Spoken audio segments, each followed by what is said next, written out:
Citoyens, citoyennes, sujets, bonjour et bienvenue pour cette nouvelle émission du Cercle Richelieu. C'est Alexandre qui vous parle comme toujours. Et aujourd'hui, on va parler d'un phénomène qui se développe pas mal sur YouTube, sur Internet, mais aussi un petit peu en dehors de la sphère Internet.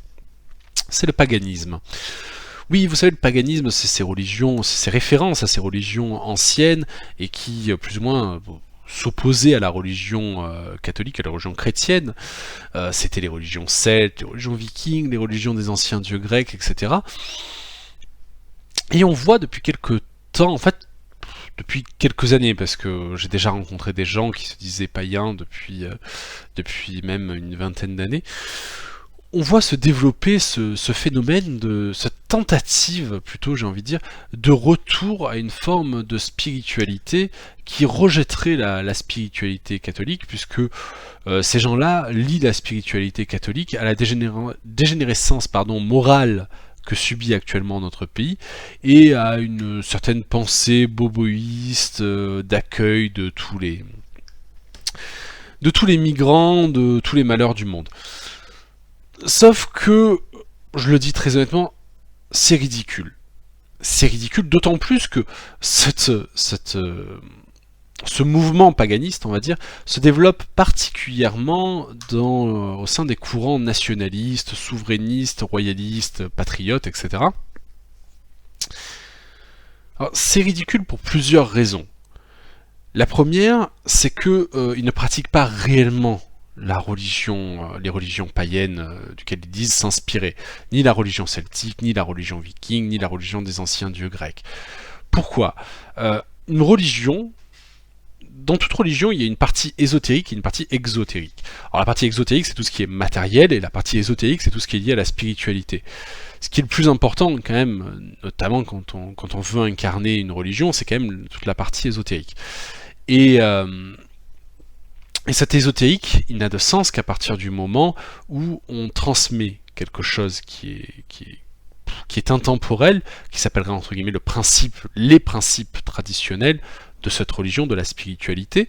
Là, je vous cite Julius Evola, René Guénon, Sri Aurobindo, tous les grands penseurs de l'ésotérisme. Donc une religion n'a de sens qu'à partir du moment où il y a cette transmission des principes traditionnels.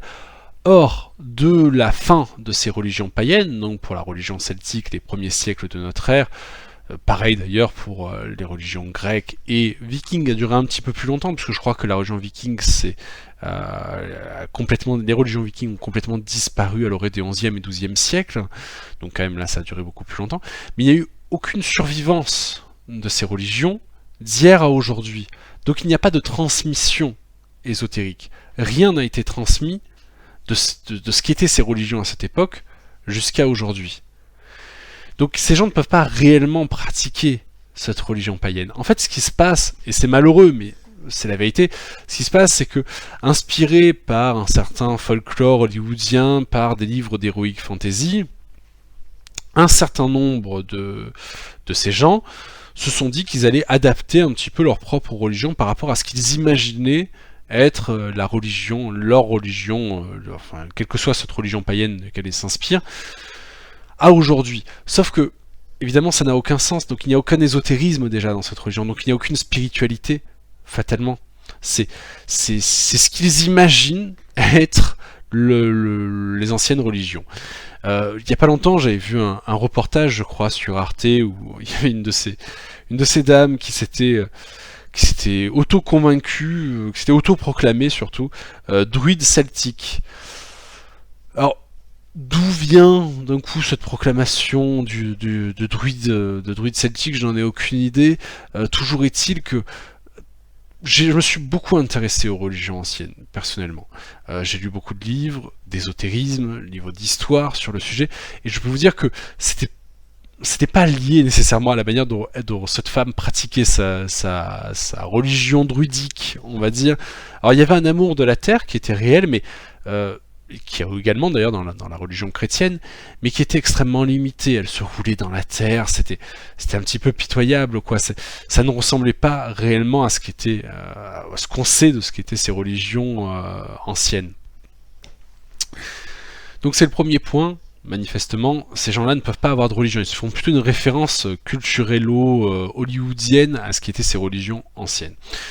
Ensuite, ces gens-là, en fait, pourquoi ont-ils choisi de devenir païens? Il faut l'expliquer.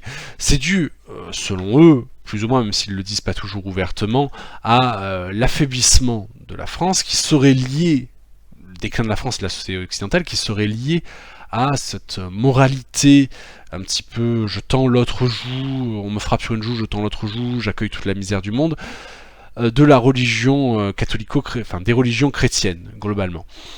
Et ils imaginent, ces gens, que l'affaiblissement du pays est lié à la religion catholique. En fait, l'affaiblissement du pays, il n'est pas lié à la religion catholique, il est lié à l'affaiblissement de la religion catholique. Et du fait que la morale de la société contemporaine a pris le pas sur la morale de la société catholique et contamine la société catholique également. Mais moi, ce que je trouve toujours fantastique avec ces gens, c'est qu'ils oublient que les grandes heures de l'histoire de France ont été écrites en lien avec la religion catholique. Genre la création du royaume de France, Clovis, c'est le baptême de Clovis, c'est le fait que notre royaume, le royaume des Francs, devienne un royaume catholique. C'est un millénaire et demi d'histoire liée à la catholicité. Donc malheureusement, moi je trouve ça très dommage que beaucoup de nos camarades de combat, nationalistes, souverainistes, patriotes, royalistes, se détournent de plus en plus de la religion catholique. Mais il faut aussi expliquer ça. C'est que notre religion ne s'assume plus en tant que religion. Malheureusement, toute une partie des serviteurs de notre religion, donc des prêtres, évêques, papes, ont choisi de se détourner des principes traditionnels de notre religion et de créer une sorte de nouveau catholicisme qui serait plus en lien avec la société moderne et qui dérangerait moins la société moderne. Alors je vous avoue que personnellement je vois même pas en quoi le catholicisme tel qu'il est pratiqué actuellement pourrait déranger la société moderne, malheureusement, mais pour ces gens, donc une certaine partie de nos prêtres, de nos évêques et malheureusement de nos papes, il faut s'adapter. Il faut s'adapter à la société moderne. Et ça, fatalement, pour beaucoup de gens, c'est intolérable. Alors, c'est intolérable, du coup, il y a deux choix pour eux. Il y a trois choix, en fait. Soit ils quittent la religion catholique et ils quittent toute forme de religion et de spiritualité, soit ils s'attachent à la religion catholique, mais ils deviennent ce qu'on appelle des traditionalistes. En fait, c'est dit avec un mot très... Attention, c'est des traditionalistes. Alors, c'est vraiment moche. C'est presque égal à des fascistes. Soit dernièrement, ils essayent quelque chose de nouveau. Alors, il y a toujours la possibilité de s'orienter vers l'islamisme, enfin, devenir musulman ou devenir juif, mais enfin, c'est souvent très compliqué et souvent très contraignant. Et surtout, ils entraînent généralement un rejet des sphères de nationalistes, souverainistes et patriotes. Ou alors, la possibilité de se tourner vers ce qu'ils imaginent être la force, c'est-à-dire les religions païennes. Alors on assiste souvent à quelque chose d'un peu dingue, je trouve, moi. C'est ces gens qui se tournent vers des religions même qui ne sont pas liées à ce qu'était la religion de leurs ancêtres, ou ce qui était les religions païennes sur le territoire qu'ils occupent actuellement. C'est-à-dire que vous avez des gens qui habitent dans le midi de la France, et qui vont d'un coup vous expliquer qu'ils vénèrent les dieux vikings. Ça, il y a beaucoup ça, quand même, en ce moment. Il y a une recrudescence de l'idolâtrie des anciens dieux vikings, Odin, Thor. Et malheureusement, je pense que le cinéma hollywoodien n'y est pas pour rien. Hein. Je vous rappelle que vous avez une série qui s'appelle Les Avengers, avec des personnages issus des licences Marvel, je crois, c'est ça? Marvel ou DC, il y en a deux qui se battent, c'est Marvel et DC, donc je sais pas de qui il est issu. Et dans ces personnages, vous avez Thor, vous avez Loki, donc vous avez un ensemble, vous avez Odin aussi, à un moment vous avez un ensemble de dieux issus du folklore scandinave, issus des anciennes religions scandinaves.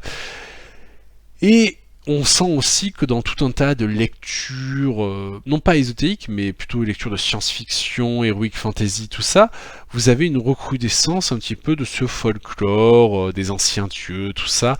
Je crois aussi qu'il y en a qui imaginent que ça leur donne un espèce de style de rebelle de rejoindre ce type d'ancienne religion, ou ce type de courant, j'appellerais ça plutôt un courant de pensée qu'un type de religion, en fait, pour être tout à fait précis.